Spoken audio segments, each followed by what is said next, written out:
channel. It's your girl Liallure and I'm back at it again with another video. If you're new to my channel, hey girl, hey, my name is Leah. I make videos, story times, hauls. I do a little bit of this, a little bit of that. Something like for the kids, you know the vibe. If you're a returning subscriber, hey friend, how are you? I hope you're doing wonderful, fabulous, beautiful, amazing.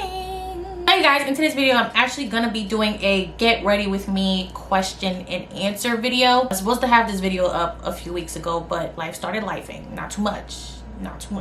But yeah, I finally got this video up for you guys. I tried to address all the questions I received and I hope I give y'all the answers you're looking for. But yeah, before we get started with this video, I want to tell you guys about the scent that I received this month from Liallure. If you're not familiar with them, Liallure is a brand that prides themselves in providing high quality luxury scents and fragrances, but at a discounted price. They offer a lot of fragrances that are inspired by some of your favorites, but of course at an affordable range. This month, I received the scent Gourmand Patchouli, and it is inspired by Muglier's Angel. This one has notes of mandarin, berries, passion fruit, patchouli, honey, caramel, vanilla, cocoa, all that good stuff. It's definitely a musky one. So if you're someone who likes like woody and musky scents, then this one is definitely the one for you. A really good pairing for this one is actually with ambery vanilla, which is something that I also have from Liallure and it is one of my favorites. So pairing these two together definitely cuts down on the musk, but it still gives you like a nice earthy, summery smell. If you want to try a fragrance from Liallure, don't forget to use my code that is on the screen and tell them that I sent you.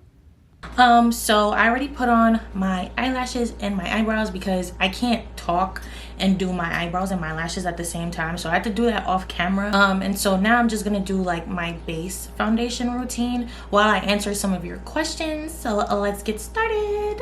Okay, so the first question was, how did you manage while attending a predominantly white institute? Were you treated any differently? Would you say as a person of color I would have anything to worry about? Lastly, what's your take on a prolonged debate, PWIs versus HBCUs? So I went to Syracuse University, that's in Syracuse, New York. And I think that my experience may be different than other people's experience, but I say that only because I think that your experience as a person of color at a PWI is based on three things. Number one, the type of person you are. Number two, the place that you're going to school, so that's the state and the university itself. And number three, the people that you're going to be with. Number one, I'm a very introverted person. I could have went to PWI and not spoke to not one black person and been okay. I could be by myself my whole life, really. But thankfully I made friends. I joined the Caribbean Students Association because being a woman from the Caribbean is a really big part of who I am as a person. And so joining that organization really helped me to feel grounded and gave me a sense of community. And so I had to find my people, basically. So find your people, and that'll literally negate the fact that you're going to a PWI. Like, it really shouldn't make your experience any different at all. Because at the end of the day, you will not want to be in the face of everybody at your university. You want to be around people you care about. The second thing is the place you're going to. So I went to school in Syracuse. The population of black people in Syracuse, not the university itself, is not that small. Like, there are a lot of black people in Syracuse. So when I went to the mall and stuff, I didn't feel outnumbered in any way. To be honest with you, I really didn't feel outnumbered in the university either, but that's just because of my perception and what I came to school for. I really didn't think about anyone else, the type of people you go to school with. So I took a lot of honors classes, and the only time I felt uncomfortable was, well, it wasn't really uncomfortable. It's just like the only time I was made to be aware of the fact that I'm a black woman is when I would take these honors classes or like African American studies classes or whatever it was. And then I was the only black girl in the room, and suddenly a conversation about segregation or race, colorism, whatever the case is, comes up, and now everybody looking at me. You know what I'm saying? Like, they always look at you as if you have to be outraged or like you're gonna say anything or have like an emotional outburst, when I literally was just there to mind my business. You know what I'm saying? If your great grandpappy is alive, you better call that nigga and ask him about slavery, because he's the one that was responsible. Like, why are you looking at me for? You know what I mean? So that was the only time I really was made to be aware of myself being black. I don't think you have anything to worry about. Seriously, like, just find your people, find the people that make you feel most comfortable, find the people that remind you of who you are as a person, your culture, your heritage, and stick with them. Like, none of that other shit matters. At the end of the day, you got into that university because you're qualified, and don't let nobody take that shit away from you. As far as like the prolonged debate of PWIs, HBCUs, I think it's stupid. I would like to go my whole life without hearing that debate again.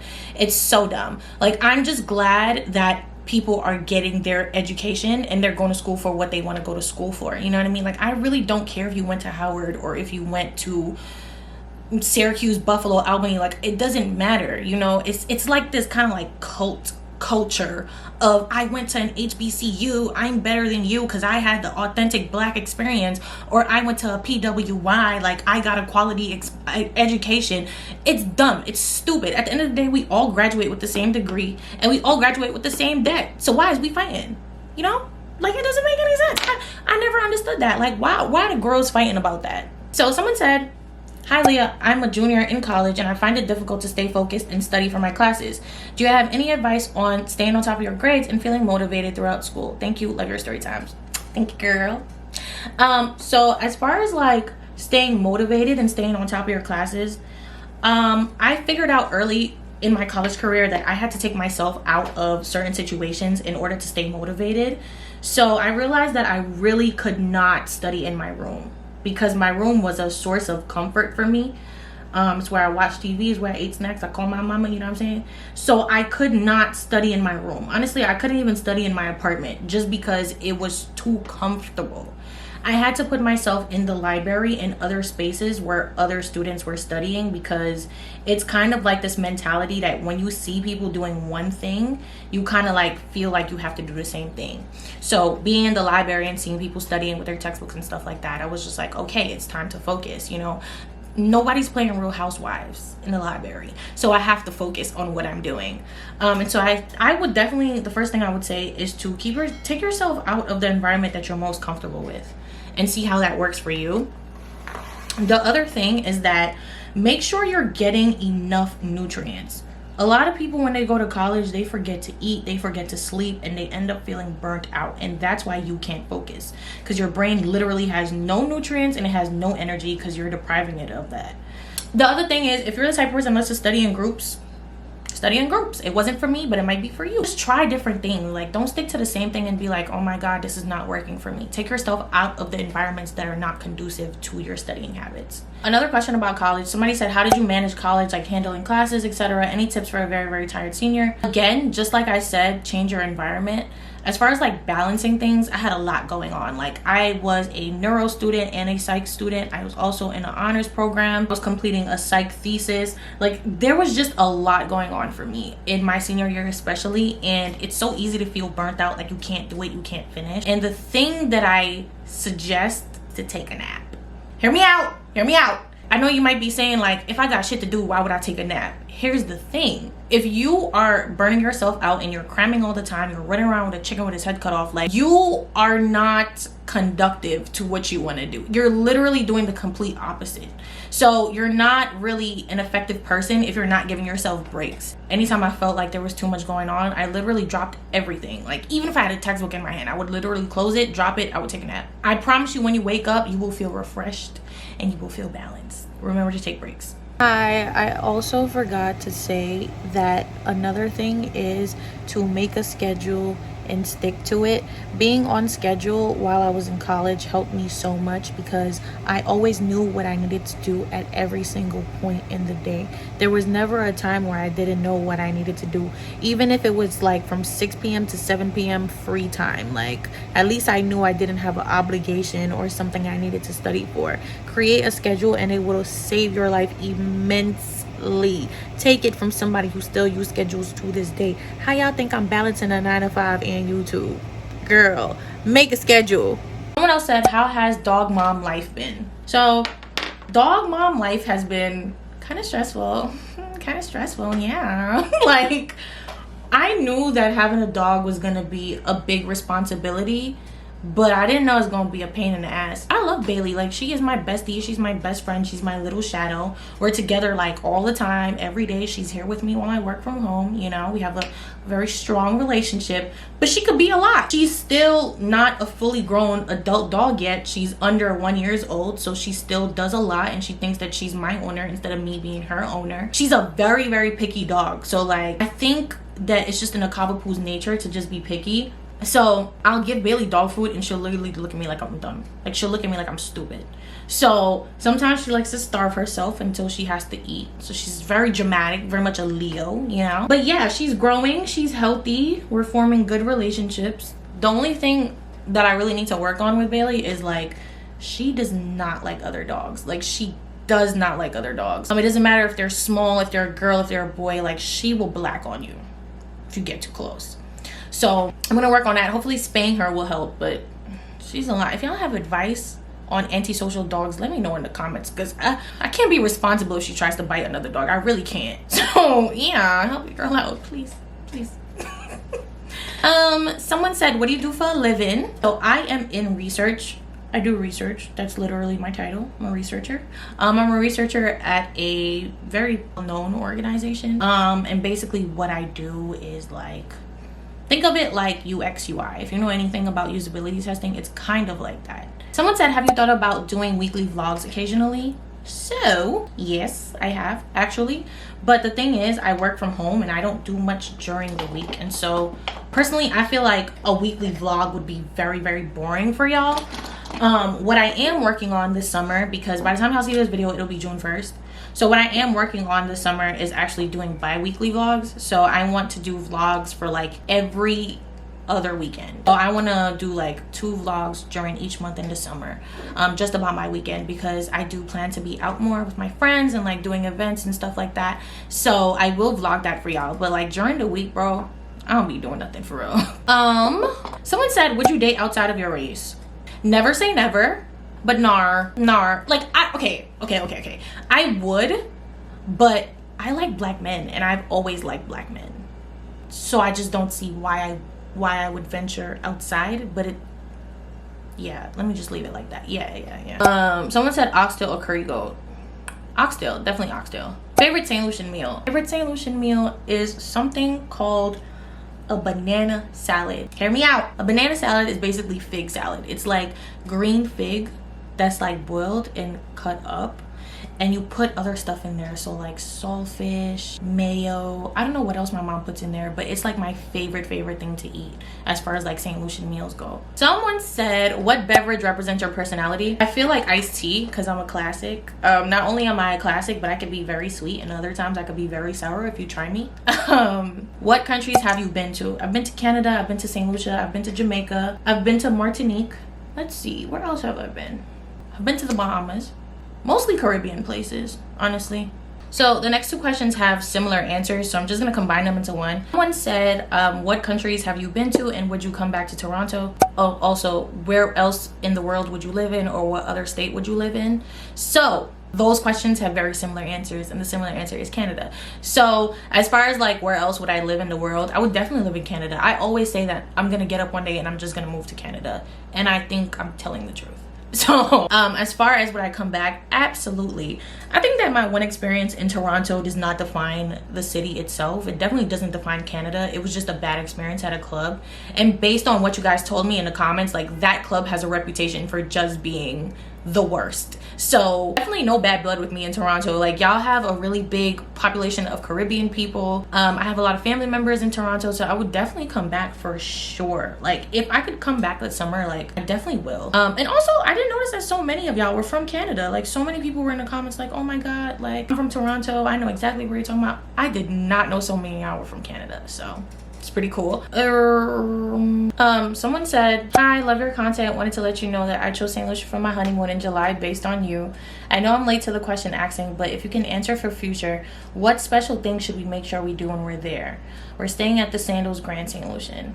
First of all, so flattered that you would choose your honeymoon location based on me. Girl, please like, that's just so much gas. But when I see comments like that, or when people tell me stuff like they chose to go to St. Lucia because of me, or I'm one of their favorite YouTubers, or one of their favorite storytime channels, like stuff like that is what helps me get through making these videos, because there are times when I want to film, but I'm not necessarily in the right headspace for it. And I never ever want to come on camera and just give bad vibes.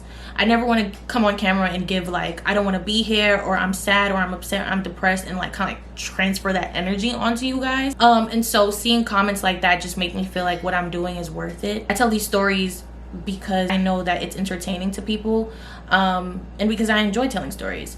So just seeing stuff like that really helps me to push forward and keep making the content for y'all, because I'm not doing it for the money and I'm not doing it for the subscribers. Like, I'm doing it because it brings joy to some people, just like other people's channels bring joy to me. So seeing stuff like that just makes me feel like so good inside. So I really appreciate that. As far as like answering your question, my favorite thing to do in St. Lucia is actually go to the sulfur springs. It's a inactive volcano that spews like sulfur, and sulfur is really good for your skin. I think it's the only drive-through volcano in the Caribbean, actually. So what you do is you sit in like this hot bath of sulfur, and it sounds really nasty and gross, but it's really, really, really good for your skin. So that's one thing you should definitely do. Another thing is I would suggest going like ATV riding through the island, just because St. Lucia is relatively small, and so you could get through the island in a day for the most part. And I always see like tourists doing it when I go there, and it always looks fun. So if that's something you're interested in, I would say go for it. If you're looking for nightlife, the part of St. Lucia I think that's most active at night, especially in the summer, is the northern area, so like Grosile. It's a really big touristy place. There's a lot of hotels and resorts there. There's also my favorite beach on that side of the island. There's just like, it's very active at night. Like, there's a lot of like street festivals. They have a lot of like fish festivals, a lot of food fairs and stuff like that. The locals are always there selling their food. So if you're interested in getting off your resort, I would say make it over there. Obviously it's up to your discretion. I would say it's safe. I think it's safe, but I haven't been to St. Lucia in like 3 years. So really it's up to you. But I think if you're looking for like an authentic St. Lucian experience, then that's something that you should do. What else? I'm pretty much done with the questions. I hope I didn't miss anything. But while I'm still here, you know, blending out the rest of my face, I just wanted to say thank y'all for, you know, sticking by me and like watching my channel and stuff like that. When I started this channel, I really was doing it for shits and giggles. You know, I was doing it because I love telling stories. And when I was in my freshman year of college, I used to tell a lot of stories on Snapchat, like a lot of stories. So anytime somebody did something that had me like up, I would tell the story on Snapchat, and people used to always be like, oh my god, like you're so funny, I think you should start a YouTube channel. I never thought to start a YouTube channel because I was like, I'm way too busy for this. Like, who is gonna like these stories except for y'all, you know? But the more I realized that people actually do like the way I tell stories, I was like, I'm just gonna go ahead and do it. When I started my channel in 2019, was it 2019? I think I'm lying. I think it was 2020. It was definitely after the pandemic. Yeah, it was post-pandemic. It was during the pandemic that I started this channel, so 2020. So I feel like when I started this channel, I didn't know what I was in for. You know, when you first start your YouTube channel, it's a little bit weird and it's a little discouraging because people don't subscribe to your channel. People don't really, you know, watch your channel. You don't get views. Most of that is not your fault. It's the algorithm doing what it wants to do. But again, I didn't start this shit for views, and I didn't start this shit for subscribers neither. It just happened to come. And so just continuing on this path and seeing that people enjoy my story times and actually expect me to post story times, and they're always like, when are you gonna post again? Or people comment on my Instagram post, or they DM me and stuff like that. Like, that's really heartwarming. So I want to take this moment to appreciate and thank y'all for supporting me. I'm not really an emotional person, and I don't know how I come off on camera to y'all, but I'm not an emotional person. And I do feel very overwhelmed by the support that I receive from my subscribers. So I just want to say thank you guys so much, and I really do love y'all and I appreciate you. So yeah, I'm not gonna cry though, so not too much.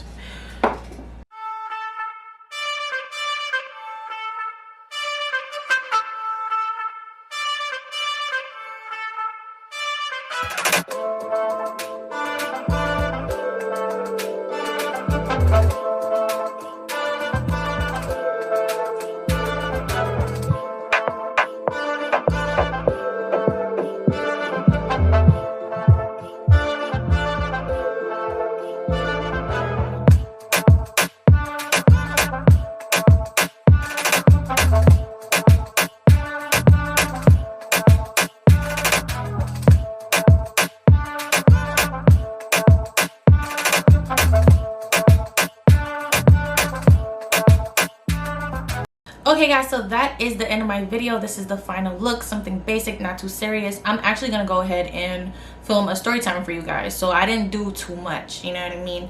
But it's still cute. It's still a slight B. Kind of low-key giving dewy because it's like 96 degrees in New York, so but if you like this video, make sure you like, comment, and subscribe to join the gang. Make sure you follow me on all my socials. That is Twitter, Instagram, and TikTok. It's in the outro and also in the description box down below. Call me baby if you wanna reach me. I love you guys so much, and I'll see you in the next one. Bye y'all. Shout out to everybody. I had fun.